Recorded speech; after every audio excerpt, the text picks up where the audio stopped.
Alors en fait, on avait dans la version précédente du modèle d'équilibre général calculable une hypothèse très simplificatrice qui était qu'il n'y avait qu'un seul bien dans l'économie.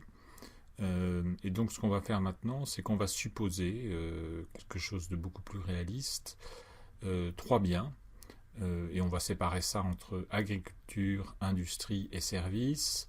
Et en fait, bien évidemment, ça veut dire qu'on pourra assez facilement généraliser un nombre quelconque de biens. Alors en quoi cela va modifier le modèle? Eh bien, premièrement, ça va modifier la production. Donc on ne va plus avoir qu'une seule production de biens et services, mais on va avoir trois niveaux de production. Donc déjà, c'est une première modification. Et puis, il va y avoir des consommations intermédiaires, c'est-à-dire que l'agriculture va être achetée comme input par le secteur agricole, par le secteur industriel et par le secteur des services. Le secteur industriel, le bien industriel va être acheté par le secteur agricole, le secteur industriel et le secteur des services, etc., etc. Donc en fait, chaque bien va servir de consommation intermédiaire à chaque bien. Et puis, l'autre chose, c'est que ça va aussi affecter la consommation. Donc, on va avoir une fonction d'utilité qui va dépendre de la consommation des trois biens. Je vous rappelle que précédemment, en fait, il n'y avait qu'un seul bien. Il fallait épuiser le revenu totalement puisqu'il n'y avait pas d'épargne. Et donc, finalement, la consommation du bien en question était uniquement déterminée par le niveau du revenu et le niveau du prix du bien. Là, ça va être plus compliqué parce qu'il va y avoir effectivement une fonction d'utilité qui va dépendre de la consommation des trois biens. Donc on a besoin en fait de nouvelles notations, notamment pour les variables. On verra la notation des paramètres un petit peu plus tard et au fur et à mesure en fait de l'exposé des équations. Mais ce qu'il y a d'important, c'est effectivement d'identifier des nouvelles variables. En fait, on va avoir besoin maintenant de la valeur ajoutée.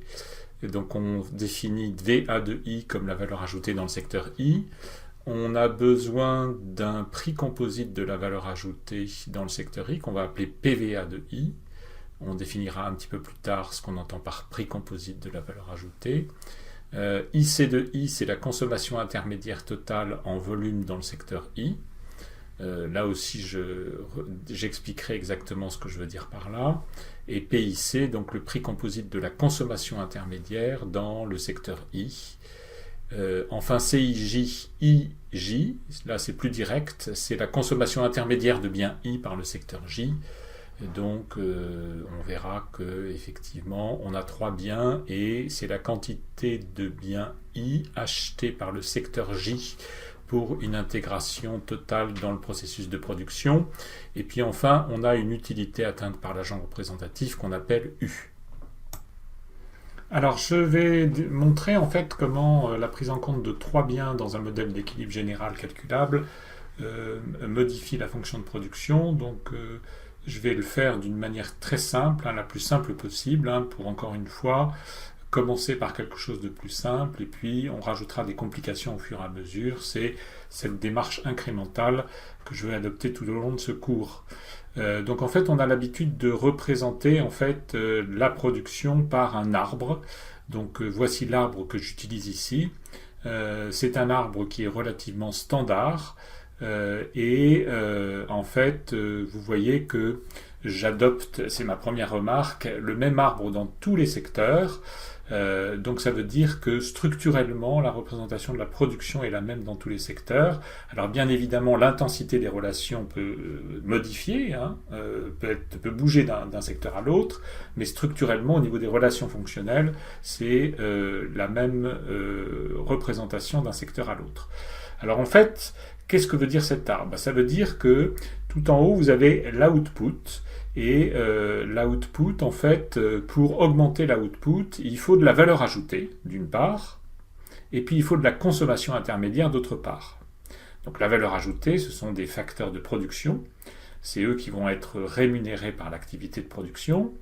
Et puis la consommation intermédiaire, c'est des biens qu'on achète et qui sont intégralement absorbés dans le produit au cours de la période de production. Donc, par exemple, pour faire une voiture, il faut de l'acier, du plastique, du caoutchouc, etc., etc. et ces matériaux sont intégralement incorporés dans la voiture qui va sortir du processus de production.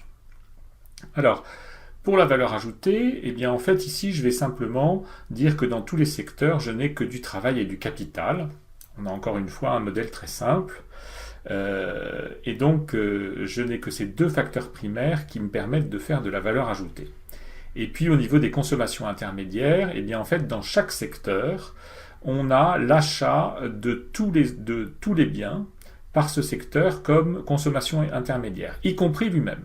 C'est-à-dire que dans l'agriculture, on achète du bien agricole, dans l'industrie, on achète du bien industriel, dans les services, on achète du service. Mais on achète aussi les deux autres secteurs, d'accord, comme consommation intermédiaire. Donc j'ai agriculture, industrie et services qui sont utilisés pour faire de la consommation intermédiaire, qui sont utilisés pour faire une production dans n'importe quel secteur. Ensuite, il faut que je représente en fait le type de relation à chaque niveau de l'arbre qu'il y a entre les composantes de la base de cette partie de l'arbre. Donc, par exemple, tout en haut, j'ai output et je commence par une double branche qui relie valeur ajoutée et consommation intermédiaire. Il faut que je fasse une hypothèse sur la relation qu'il y a entre valeur ajoutée et consommation intermédiaire et notamment savoir s'il y a substituabilité possible ou s'il y a complémentarité. Ici, je fais l'hypothèse qu'il y a complémentarité, donc je vais mettre une Léontief. C'est une relation donc de complémentarité en volume et où on va voir ce que ça donne au niveau des équations, mais c'est quelque chose que vous avez dû voir donc en microéconomie. Ensuite, du côté de la valeur ajoutée, eh bien pour varier un peu les plaisirs, puisque c'est vraiment encore une fois une initiation, là je vais supposer qu'il y a une Cobb-Douglas. Vous savez ce que c'est qu'une Cobb-Douglas, on a vu l'équation dans le modèle d'équilibre général calculable précédent. En fait, donc, ça veut dire que les parts en valeur de chaque facteur de production dans la valeur ajoutée sont constantes. On va le voir tout à l'heure en équation. Ça s'applique donc au travail et au capital. Et cela veut dire qu'il y a une élasticité de substitution qui est constante et qui est égale à 1. Donc on a de la substituabilité entre le travail et le capital. Et puis au niveau de la consommation intermédiaire, eh bien, je vais aussi faire l'hypothèse qu'il y a une complémentarité qui se traduit encore une fois par une Léontief. Et donc ça veut dire que pour augmenter la consommation intermédiaire, je dois augmenter d'une certaine quantité, et ce sera toujours la même intensité, ma consommation de biens agricoles, ma consommation de biens industriels et ma consommation de services. Alors comment modéliser donc ces nouvelles relations de production dans ce modèle en équilibre général calculable avec maintenant 3 biens. Donc je vous rappelle que le haut de l'arbre de production déjà commence avec une relation entre d'un côté la production en volume, de l'autre la valeur ajoutée en volume et la consommation intermédiaire en volume. C'est donc une Léontief, et donc c'est la Léontief premier niveau qu'on va décrire maintenant, puisqu'il y aura une deuxième Léontief liant la consommation intermédiaire totale aux consommations intermédiaires sectorielles. Alors cette Léontief premier niveau, en fait, elle se traduit par 3 relations. Vous allez comprendre très facilement ces 3 relations. Première relation, c'est une relation qui relie la valeur ajoutée en volume à la production en volume. Alors la production en volume, on voit ce que c'est, puisque c'est le nombre d'unités du bien qui est produit ici. La valeur ajoutée en volume, c'est tout simplement en fait un indice de volume. Enfin un indicateur de volume de la valeur ajoutée. En fait, vous savez que la valeur ajoutée, c'est du travail et du capital. Et la valeur ajoutée totale peut évoluer soit par un effet prix, soit la rémunération du travail, soit la rémunération du capital qui bouge, ou soit par une augmentation en volume de la quantité de travail ou de capital utilisé. Eh bien ici, c'est un indicateur en volume de l'évolution de la valeur ajoutée. Donc je vous rappelle que la Léontief, c'est une relation de complémentarité qui traduit la constance entre deux variables économiques définies en volume. Donc ici, valeur ajoutée en volume dans le secteur I et production en volume dans le secteur I. VAI et YI sont liés par un coefficient que j'appelle ici psi VA, lié au secteur I. Donc en fait, il y a cette relation constante. Donc ça veut dire que lorsque la production va bouger en volume dans un secteur I, il va y avoir en fait une augmentation de la quantité de facteurs, donc en volume, de facteurs primaires dans ce secteur. La même chose pour la consommation intermédiaire. On a une relation en volume entre la production en volume, YI. On a une relation constante, entre la production en volume, YI, et la consommation intermédiaire définie en volume, ICI. C'est la même chose. IC, en fait, c'est un agrégat en volume de consommation intermédiaire. La consommation intermédiaire regroupe en fait la consommation intermédiaire par le secteur I de plusieurs biens, le bien agricole, le bien industriel, le bien service. Quand la consommation intermédiaire en valeur varie, eh bien en fait il peut y avoir un effet prix ou un effet volume, et ici on identifie l'effet volume, IC de I, et donc un indicateur en volume de la consommation intermédiaire totale. Et donc psi IC est cette constante qui relie la production en volume et la consommation intermédiaire totale en volume. Et puis la troisième relation, c'est tout simplement en fait une équation de recouvrement finalement de la totalité de la valeur de la production. La valeur de la production, c'est PI-YI, donc la production en volume multipliée par le prix. Eh bien, ça recouvre exactement les frais qu'il y a dans les coûts de production totaux, en fait. Donc, en valeur, la valeur ajoutée en valeur. Donc, le prix de la valeur ajoutée fois la quantité de valeur ajoutée dans le secteur I, plus le prix des consommations intermédiaires fois la quantité de consommation intermédiaire dans le secteur I. Alors, on définit en fait de la même façon PVA et PIC comme un prix composite. PVA, c'est un prix composite du prix du travail et du prix du capital, puisque c'est les facteurs primaires qui composent la valeur ajoutée. Et PIC, c'est les prix de la consommation intermédiaire dans le secteur I, qui retrace en fait les prix du bien agricole utilisé par le secteur I, les prix du bien industriel utilisé par le secteur I, le prix des services utilisés par le secteur I. Alors maintenant, essayons de voir une relation en bas de l'arbre de production sur la gauche, donc en fait la valeur ajoutée VA et sa relation avec la demande de capital KD et la demande de travail LD. Donc là, on a supposé que c'était une Cobb-Douglas. Donc je vous rappelle que ces hypothèses, premièrement, on peut les changer. Et deuxièmement, on peut les différencier d'un secteur à l'autre, c'est-à-dire que on peut adopter une forme de relation entre travail et capital dans un secteur, une autre dans un autre secteur. On peut même rajouter des facteurs, par exemple la terre dans les secteurs agricoles, etc., etc. On a de la flexibilité dans les modèles d'équilibre général calculable. Là, je suppose qu'il y a la même relation fonctionnelle dans les trois secteurs. C'est une Cobb-Douglas dans la valeur ajoutée entre travail et capital. Alors, ça veut dire quoi concrètement? Ça veut dire que la part en valeur de chaque facteur primaire dans la valeur ajoutée reste constante. Voilà. Donc, en fait, il y a trois relations, encore une fois. La première relation, c'est l'expression de la Cobb-Douglas, donc la forme de la Cobb-Douglas. Donc la valeur ajoutée en volume, c'est égal à une constante qui va être en fait la productivité globale des facteurs fois la demande de capital à une puissance que j'appelle alpha, qui est l'élasticité de la production capital, fois LD, puissance 1 moins alpha. Donc on a la somme des puissances qui est égale à 1. On a une fonction puissance, et bien une Cobb-Douglas. Et puis, ça on l'avait vu en fait la dernière fois, si on minimise en fait le coût total de production sous contrainte d'atteindre un certain niveau de production, on va pouvoir exprimer une demande de travail et une demande de capital en résolvant un lagrangien, et on aura à ce moment-là WLD égale 1 moins alpha la valeur ajoutée en valeur, donc prix de la valeur ajoutée fois valeur ajoutée. Et pour le capital, ce sera RKD égale alpha I PVAI VAI.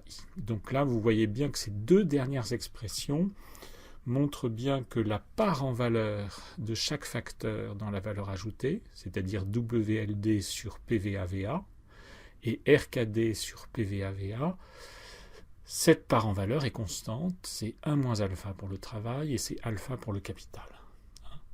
Et deuxièmement, vous pourriez me dire aussi, mais oui, mais en fait, il y avait une équation de recouvrement de la totalité de la valeur ajoutée, PVAVA, entre les différents éléments qui composent cette valeur ajoutée.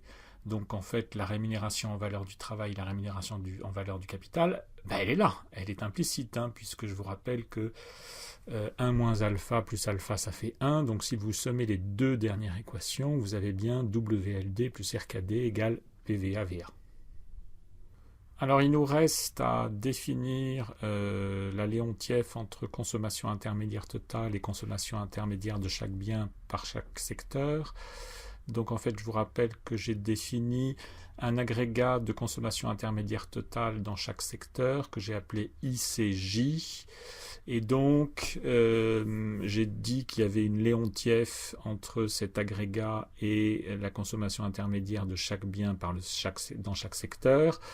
C'est-à-dire, il y a une relation de proportionnalité en volume entre ICJ et CIJ-IJ, c'est-à-dire la consommation intermédiaire du bien I par le secteur J, et ça se fait donc par le paramètre psi-IJC-IJ, qui me traduit cette constance d'une relation entre deux volumes. C'est exactement pareil que la Léontief premier niveau qui reliait la valeur ajoutée en volume à la production en volume et la consommation intermédiaire totale en volume à la production en volume. Et donc cette première équation générique, CIJ-IJ égale psi-IJC-IJ fois ICJ, ça me traduit donc 9 relations, puisque dans chacun des 3 secteurs, il y a 3 consommations intermédiaires, et donc ça me fait bien 9 relations. Et puis pour chacun des secteurs, j'ai 3 autres équations qui vont être traduites par une seule équation générique, qui va s'écrire comme en fait pour la Léontief premier niveau où j'avais la valeur de la production égale la valeur ajoutée plus la valeur de la consommation intermédiaire totale. Là, je vais avoir la valeur de la consommation intermédiaire totale qui est égale à la somme des valeurs des consommations intermédiaires de chaque bien dans le secteur J. Il faut simplement que je définisse un prix composite, PICJ, qui est le prix agrégé, ou le prix composite des consommations intermédiaires dans le secteur J. Donc ça traduit le prix du bien agricole, du bien industriel et du prix du bien service quand il est acheté pour une consommation intermédiaire dans le secteur J. Et donc à partir de ça, j'ai cette relation immédiate qui traduit 3 équations. Alors, je voudrais juste vérifier que j'ai mis un nombre de variables qui est cohérent avec le nombre d'équations dans ce bloc production. Donc, on a en fait 8 équations génériques de production donc, par secteur. Et en fait, donc, on a en fait le même nombre de variables liées à la production, puisqu'on a comme variable liée à la production YI, VA de I, ICI, CIJJI, KD de I, LD de I, PVA de I, PIC de I. Ce sont bien les variables qui vont être déterminées par ces équations, puisque en fait j'ai d'autres variables qui sont rentrées dans ces équations, notamment P, W et R, mais ces 3 variables vont être déterminées par des équations d'équilibre de marché, équilibre du marché des biens et équilibre du marché des facteurs. Et puis d'autre part, j'ai fait apparaître dans ces équations des paramètres qui sont les alphas pour la Cobb-Douglas de valeur ajoutée et puis les psi pour les Leontief. Donc j'ai bien en fait le même nombre de variables génériques correspondant à ces équations génériques. Alors la seule question c'est est-ce que j'ai des dimensions qui correspondent?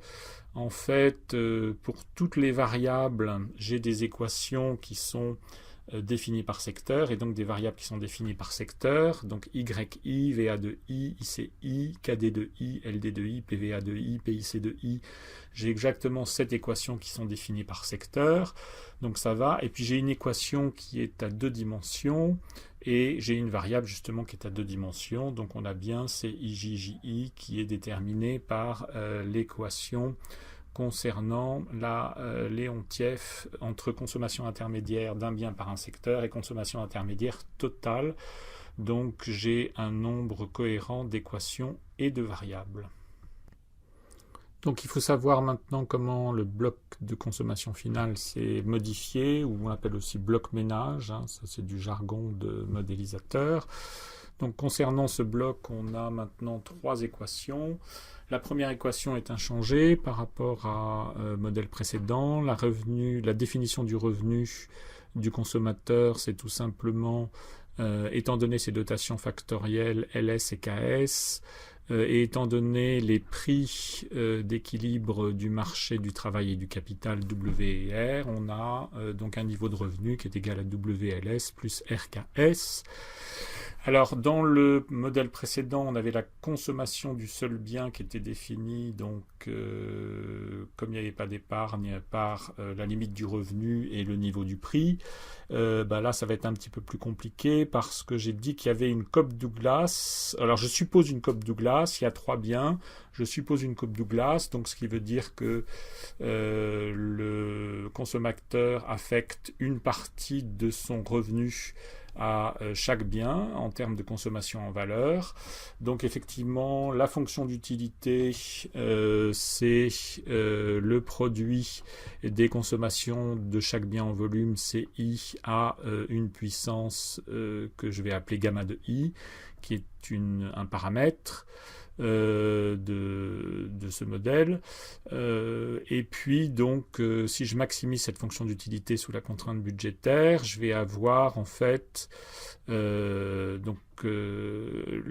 consommation en volume C de I qui va être définie par P de I C de I égale gamma de I fois revenu. Donc j'ai bien en fait la part en valeur de la consommation de biens I dans le revenu, PIC de I divisé par INC, qui est constant, qui est égal à gamma de I. Alors donc on va pouvoir écrire ce modèle maintenant et le résoudre, puisqu'on doit avoir un système avec le même nombre d'équations que le nombre d'inconnus. En effet, on suppose que l'offre de capital KS et l'offre de travail LS sont des variables exogènes. Ensuite, on a un ensemble de paramètres du modèle qui sont alpha I, gamma de I, psi VA de I, psi IC de I, psi IJC de IJ et A. Donc ce sont tous des paramètres. Il faut trouver les valeurs de ces paramètres en les calibrant sur les données économiques que je vais vous donner. Et puis, on a le même problème que pour le modèle précédent, c'est-à-dire qu'on a une équation.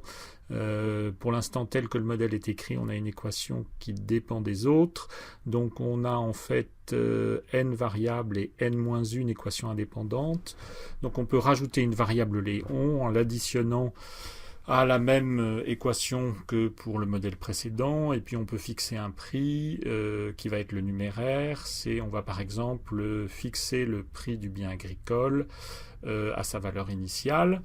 Alors je voudrais mentionner aussi que ce modèle peut faire l'objet de différentes spécifications concernant donc les hypothèses, notamment les relations de Leontief. On peut mettre des Leontief partout, des Cobb-Douglas partout, ou on peut faire intervenir d'autres hypothèses. C'est le choix du modélisateur. On peut même mettre différentes spécifications d'un secteur à l'autre. Donc voici les données qui vont vous permettre d'alimenter le modèle en équilibre général calculable avec 3 biens. Donc ce sera le deuxième modèle. Dans la présentation de cette matrice de comptabilité sociale, une grosse différence, c'est que au lieu d'avoir un secteur, on a 3 secteurs. Donc en ligne et en colonne, dans le chapitre production, biens et services, on a agriculture, industrie et services, et aussi on l'a en colonne. Et dans le chapitre activité, on notera aussi 3 secteurs, agriculture, industrie et services, en ligne et en colonne, à la place d'un seul secteur. Alors, je commence toujours par la production. À la ligne activité, dans la colonne production, on lit que le secteur agricole a produit pour 5000 de biens et services, l'industrie pour 11 000 et les services pour 9500. Alors ces niveaux de production permettent effectivement de dégager une rémunération du facteur travail et du facteur capital, donc de la valeur ajoutée, et puis de payer des consommations intermédiaires. Alors la rémunération de la valeur ajoutée, on la trouve au niveau des lignes facteur travail et facteur capital dans les colonnes activité, agriculture, industrie et services. On a donc une matrice de 2 lignes et 3 colonnes qui signifie que par exemple le travail est rémunéré à hauteur de 1000 dans l'agriculture, 2000 dans l'industrie, 4000 dans les services. Ensuite on a la consommation intermédiaire, on a une matrice de consommation intermédiaire avec toujours le bien qui est acheté qui se lit en ligne et le secteur qui achète en colonne. Donc par exemple les services sont achetés par le secteur agricole à hauteur de 500. Les services sont achetés dans le secteur industriel à hauteur de 2500 et les services sont achetés dans le secteur service à hauteur de 1000. On a une rémunération de la valeur ajoutée qui permet de rémunérer les facteurs de production. Et donc au total, on a 7000 de rémunération du facteur travail. Cela permet d'alimenter un revenu des ménages. Donc dans la ligne institution résidente ménage, dans la colonne travail, on a 7000. Et puis, la rémunération du capital est donnée aux entreprises. Donc, on a, dans la ligne institution résidente entreprise, on a 3000. Mais les entreprises, effectivement, décident de reverser l'intégralité de cette rémunération du capital aux ménages. Donc, dans la ligne institution résidente ménage, dans la colonne entreprise, on a un versement des entreprises aux ménages. Ce sont des profits distribués pour 3000. Et donc au total, le revenu des ménages est de 7000 plus 3000, donc le total de la ligne institution résidente ménage est de 10 000, et donc cela permet d'alimenter une consommation de biens et services des ménages. Donc dans la colonne ménage, à la ligne production de biens et services, on a 2000 pour l'agriculture, 2500 pour l'industrie, 5500 pour les services. Ce sont donc les consommations finales des ménages dans chaque secteur. Et donc on a bien un total de la colonne qui est de 10 000, qui correspond au revenu total des ménages. Donc vous noterez que effectivement, le total de chaque ligne est égal au total de chaque colonne. Donc par exemple, la première ligne, le total est 7000 et la première colonne, le total est 7000 aussi. Alors je voudrais faire une critique et un commentaire à propos de ce modèle. Tout d'abord une critique. Les fonctions de consommation finales devront être améliorées. En effet, on remarque dans cette configuration de ces fonctions de consommation finale de la part des ménages ou du ménage représentatif, le fait que la part en valeur du bien I dans le revenu est constante, quel que soit I, et on le démontre ceci, on l'observe très bien parce que à partir d'une des équations du modèle, on tire le fait que PI-CI divisé par INC égale gamma de I. PICI, c'est bien la valeur de la dépense du ménage en bien I, en consommation finale, et INC, c'est le revenu, donc c'est bien la part en valeur du bien I dans le revenu, et c'est égal donc à une constante gamma de I. Donc ça, c'est quelque chose qui est absolument pas confirmé dans la réalité, puisque dans la réalité, on a très très généralement... on observe le fait que la part du revenu alloué aux dépenses varie avec le revenu, et notamment la part du revenu alloué aux dépenses alimentaires est d'autant plus faible que le revenu est élevé. C'est ce qu'on appelle la loi d'Engel, qui est quelque chose de couramment observé dans les enquêtes ménages. Donc il faudra effectivement trouver une autre fonction d'utilité, une qui génère en fait des fonctions de demande qui sont un petit peu plus élaborées, avec une part en valeur des biens dans le revenu qui varie avec le revenu. Et puis, je voudrais faire un commentaire, le fait que si on regarde le secteur de production, en fait, implicitement, on a supposé un secteur en concurrence pure et parfaite, puisque on peut, par exemple, regarder une équation du modèle et en tirer le fait que prix égale coût moyen, puisqu'on a PIYI égale PVA-VA plus PICIC. Donc si on passe Y à droite, on a prix égale coût total de production divisé par le niveau de la production, donc c'est le coût moyen. Or, prix égale coût moyen, c'est une caractéristique des secteurs avec un profit nul, donc des secteurs en concurrence pure et parfaite. On pourra aussi observer que la Cobb-Douglas, la somme des puissances des exposants du capital et du travail est égale à 1, donc les rendements d'échelle sont constants, ce qui est aussi une caractéristique des secteurs en concurrence pure et parfaite. C'est ce qu'on a supposé ici implicitement, et donc il n'y a pas de profit excédentaire au sens où quand on a rémunéré normalement les facteurs de production au taux du marché, eh bien il n'y a plus d'argent une fois qu'on a payé les consommations intermédiaires et qu'on a payé normalement les facteurs de production. Donc vous pouvez maintenant faire l'exercice suivant. Cet exercice consiste en l'écriture d'un modèle en équilibre général calculable, modèle basé donc sur le modèle précédent, avec une nouveauté. Cette nouveauté, c'est qu'il y a 3 biens, et donc il y a la production de 3 biens, et il y a en plus donc des consommations intermédiaires, donc un arbre de production qui est plus compliqué, et aussi une consommation qui est plus compliquée. Donc il faut écrire ce modèle, et bien évidemment une des premières modifications à inclure, c'est le fait qu'il doit y avoir un ensemble défini sur les 3 biens. Je vous ai en fait indiqué presque toutes les innovations à faire en matière d'écriture d'équations, puisqu'on a indiqué notamment les modifications du bloc production et les modifications du bloc consommation ou du bloc ménage. Faites attention parce que dans l'écriture des autres équations que je n'ai pas abordées, il peut y avoir des modifications, donc il faut réfléchir pour trouver la bonne écriture de chaque équation. Ensuite, il faut calibrer en ayant recours donc notamment à des normalisations. Qu'est-ce que ça veut dire? Ça veut dire que à chaque fois que vous avez une variable économique, le travail, le capital, le bien, ou un agrégat de consommation intermédiaire, un agrégat de valeur ajoutée, etc., eh bien vous pouvez avoir recours à une normalisation. Ça veut dire quoi? Ça veut dire que les chiffres que je vous ai indiqués précédemment indiquaient par exemple qu'il y avait pour 7000 euros, par exemple, de travail en tout dans l'économie. Donc il y a une offre de travail de 7000, mais en fait derrière, vous comprenez bien qu'il y a un prix et une quantité. Le prix, c'est la rémunération du travail, et la quantité, c'est la quantité de main-d'œuvre. Et évidemment, on ne sait pas en fait le split, le partage qu'il y a entre taux de salaire et quantité de main-d'œuvre. Donc par exemple, on pourrait avoir derrière ce 7000 euros une rémunération de 100 et une quantité de main-d'œuvre de 70, ou une rémunération de 10 et une quantité de main-d'œuvre de 700. On ne sait pas en fait quel est le niveau de rémunération et quelle est la quantité de main-d'œuvre.